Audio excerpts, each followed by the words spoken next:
Ele tinha um pai, tinha um lar, tinha tudo, mas achava pouco.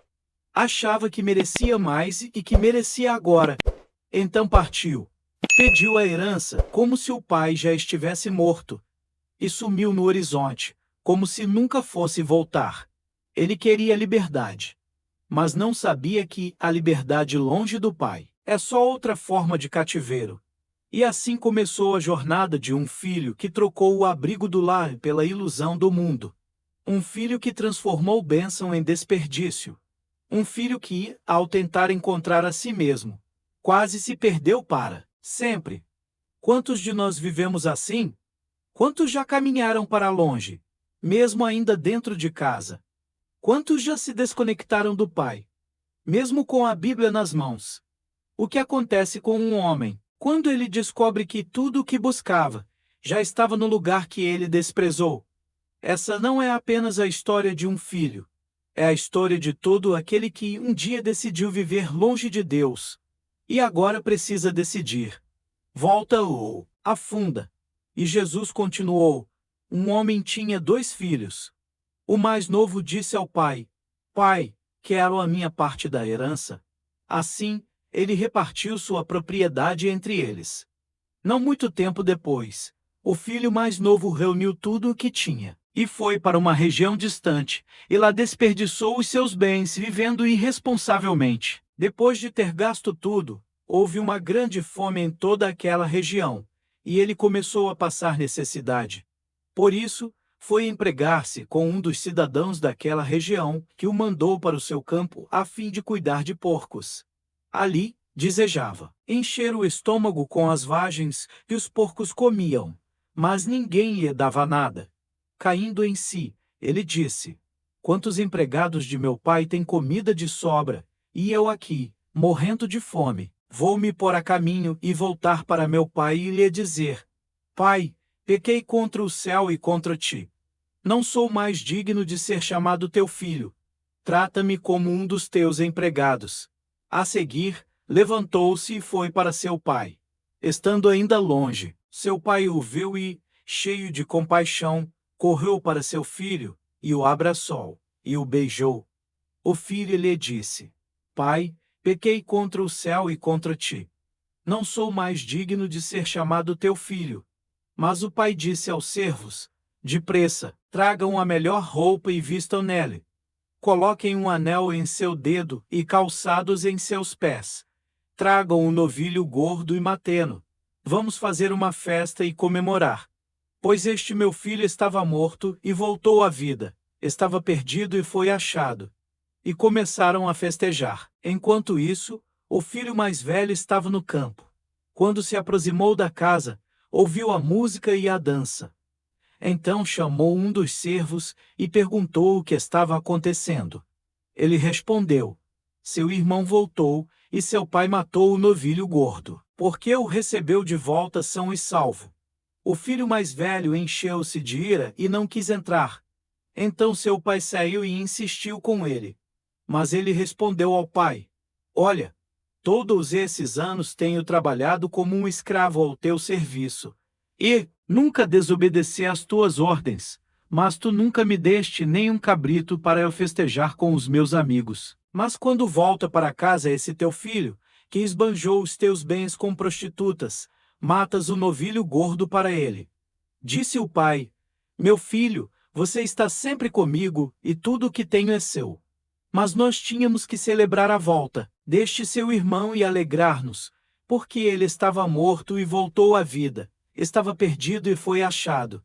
Ele não saiu da casa do pai à força, não foi expulso, nem rejeitado. Ele escolheu ir. Queria viver, mas do seu jeito. Queria aproveitar a vida sem prestar contas. E, para isso, ele acreditou numa mentira antiga. Longe do pai, serei mais livre. Longe da obediência, serei mais feliz. Pediu sua parte como se o pai estivesse morto. Pediu a herança, mas desprezou o relacionamento. Trocou presença por posse. Amor por autonomia. Cuidado por controle. E assim, com um coração inflado de desejos e olhos cegos pela ilusão, ele partiu. Não olhou para trás. Não, hesitou. Ele estava certo de que agora, sim, viveria. Quantos vivem assim hoje? Querem o que Deus pode dar, mas não querem Deus. Querem as bênçãos, mas não a cruz. Querem o céu, mas vivem como se ele não existisse. É a geração que fala de amor, mas rejeita a santidade, que busca experiências, mas foge da renúncia, que declara fé, mas não suporta correção. O filho pródigo não saiu do lar. Ele saiu do temor. Ele não deixou a casa. Ele deixou a obediência. E quando o homem abandona o temor, ele perde o caminho e começa a cair, mesmo achando que está subindo. Mas toda decisão tem um destino. E o dele estava prestes a chegar. O início foi festa, riso fácil, noites longas, amigos de ocasião. Ele tinha dinheiro, e enquanto o ouro reluzia, todos queriam estar perto. Mas o mundo tem uma regra cruel. Quando o brilho some, os rostos somem também. E o que antes era celebração virou solidão. Ele gastou tudo, tudo. E quando o último centavo caiu da mão, caiu junto à última ilusão. Veio a fome, veio o desprezo, veio a humilhação. De filho amado a servo de porcos, de mesa farta ao desejo de comer lavagem. De liberdade, a prisão invisível do arrependimento tardio. O mundo que prometeu tudo não lhe deu nada. Só vergonha, só sujeira, só lembranças de um lugar que ele mesmo abandonou. A alma, agora vazia, gritava: como eu cheguei aqui? Onde estavam meus olhos? Por que saí do lugar onde era amado para viver onde sou ignorado? Assim acontece com quem deixa o Pai.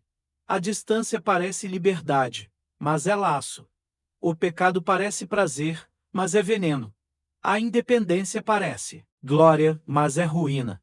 Sem Deus, o homem não se encontra. Sem Deus, o homem se perde. Perde tempo, perde vida, perde a si mesmo. E foi ali, no fundo do poço, entre os porcos, no silêncio da fome e na dor do vazio, que ele começou a lembrar do Pai. E algo despertou, um desejo de voltar. Não por orgulho, mas por quebrantamento. Ele não voltou de cabeça erguida, voltou de cabeça baixa, sem honra, sem orgulho, sem nada. O que o trouxe de volta não foi a saudade, foi a dor, foi a fome. Foi a lembrança de que mesmo os servos do Pai estavam em situação melhor do que ele. Então caiu em si. E isso foi o começo do milagre. Porque o maior milagre é quando o homem reconhece que errou. Ele ensaiou as palavras: Pai, pequei contra o céu e diante de ti. Ele não pediu posição. Não pediu restituição. Pediu perdão. E se ofereceu como servo. O que ele queria era apenas estar perto. Nem que fosse à margem. Nem que fosse sem nome. Nem que fosse no chão. Mas o pai já o esperava. O pai viu de longe. Porque quem ama, nunca tira os olhos do caminho. E o que aconteceu? Ninguém esperava. O pai correu. O pai o abraçou. O pai o beijou. Ele não teve tempo de terminar o discurso. O pai o interrompeu com graça. Com vestes novas. Com anel. Com festa. Porque a redenção não é lenta. Ela é imediata para quem volta de verdade. Essa é a graça do nosso Deus. Não um Deus que aponta o dedo, mas um Pai que abre os braços. Não um Deus que lança fora, mas um Pai que restaura. O filho voltou ferido, mas voltou, e quem volta, encontra um amor que nunca desistiu. Ele nunca saiu. Nunca gastou um centavo fora do lugar. Nunca se rebelou abertamente. Nunca manchou o nome da família. Mas quando o irmão voltou, ele não conseguiu entrar. O mesmo coração que julgava, o outro por estar longe, agora se recusava a se aproximar. O pai foi até ele. Mas ele não queria conversa, queria justiça. Queria reconhecimento. Queria recompensa. Ele serviu, mas sem amor. Ele obedeceu, mas com amargura. Ele permaneceu, mas com o coração frio. Seu problema não era o irmão, era o orgulho. Eu sempre estive aqui, dizia. Nunca me deste, nem um cabrito, reclamava. Como se o pai fosse devedor. Como se tudo o que fizesse lhe desse o direito de exigir. Ele não entendia que o maior prêmio dera estar na casa. Era ter acesso. Era ter intimidade. Quantos hoje vivem assim? Vão aos cultos, oram, servem, jejuam. Mas não conhecem o Pai. Exigem bênçãos. Mas não entregam o coração. O maior perigo não é estar fora. É estar dentro, e não reconhecer a presença de Deus.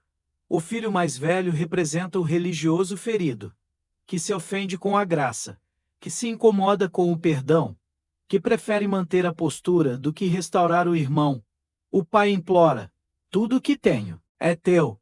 Mas ele não ouve, porque o orgulho grita mais alto que o amor. E assim, mesmo perto, ele estava longe.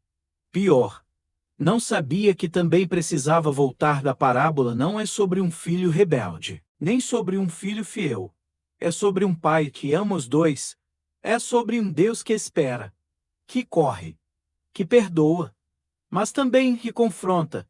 O filho pródigo representa aquele que caiu no mundo, mas voltou quebrado.